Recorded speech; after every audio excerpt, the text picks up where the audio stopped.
Welcome back. It's still another amazing day in paradise. Question 2.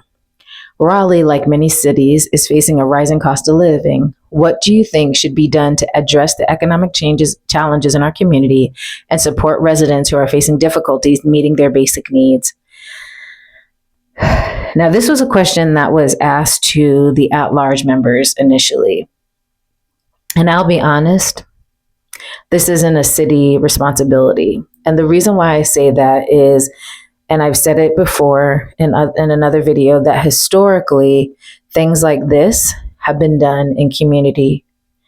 And if we keep requiring the city to handle things that were done in community, the cost of living will continue to rise, because in order for them to put together services that would address something like this, then they would have to raise taxes.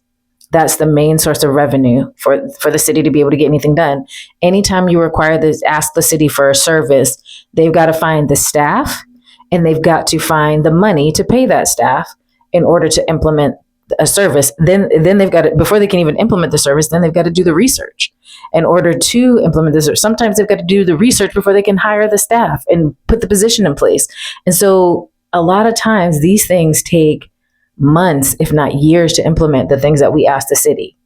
And so I truly believe that this is not something that should be handled by the city. And there's really not anything that can be done about it, because if we do provide any kind of financial assistance, it's coming from the pockets of the people who are paying into the system, the people who are paying rent, the people who are paying sales tax, the people who are paying, which is obviously higher. Not that the sales tax rate or even the property tax rate has increased. Those have increased, but property values and the value of products that we're purchasing have increased. And so naturally, those taxes and the taxes we have to pay increase as well.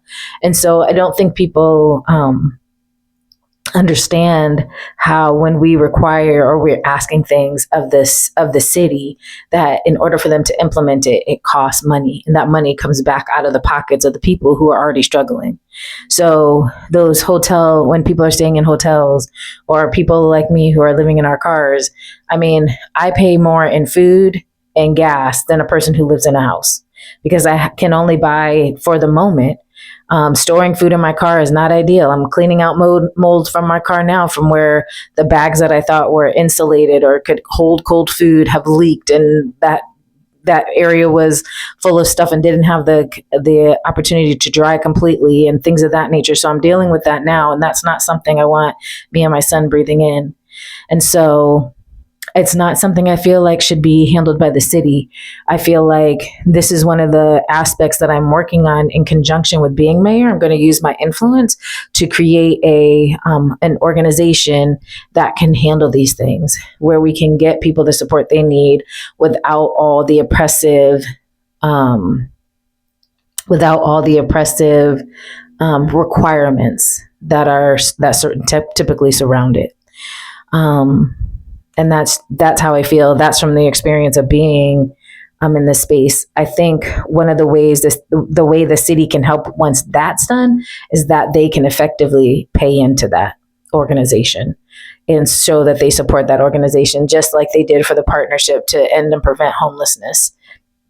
The city and the county can help by donating to those organizations, which historically they do and continue to do and have done. So that's my thought on that. Thank you.